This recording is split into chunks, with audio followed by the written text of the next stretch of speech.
வேத பயணத்தில் இன்று நான் பார்க்க போவது ரட்சிப்பு வந்தது. லூக்கா 19 அதிகாரம் 9 இன்றைக்கு இந்த வீட்டுக்கு ரட்சிப்பு வந்தது. ஆண்டவராகிய இயேசு வீட்டிற்கு ரட்சிப்பை கொடுக்கிறவர். ரட்சிப்பு என்றால் மீட்பு. நம்முடைய வாழ்க்கை எப்படி இருக்கிறதோ அப்படித்தான் வீட்டின் நிலையும் காணப்படும்.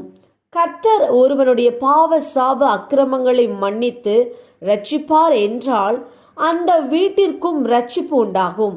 வேதத்தில் சகேயு என்னும் ஒருவன் இயேசுவை பார்க்க வகை தேடினான். இயேசு போகும் வழியில் முன்னாக ஓடினான். அவரை பார்க்கும்படி ஒரு காட்டுத்தி மரத்தில் ஏறினான். ஆண்டவருடைய வார்த்தைக்கு கீழ்ப்படிந்து சீக்கிரமாய் இறங்கினான். இயேசுவை சந்தோஷத்தோடு அழைத்து கொண்டு போனான். மனம் மாறினான். அவனுடைய வீட்டிற்கு ரட்சிப்பு வந்தது.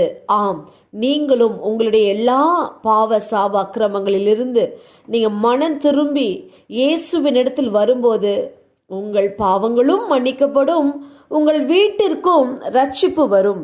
நாம் ஜெபிப்போம். அன்பின் பிதாவை கேட்ட வார்த்தையின்படியே நீர் எங்களுக்கு செய்ய போற கிருபைக்காய் ஸ்தோத்திரம். இயேசுவின் நாமத்தில் ஆமேன். கர்த்தர் தாமே இந்த வார்த்தைகளை கொண்டு உங்களை ஆசீர்வதிப்பாராக. ஆமேன்.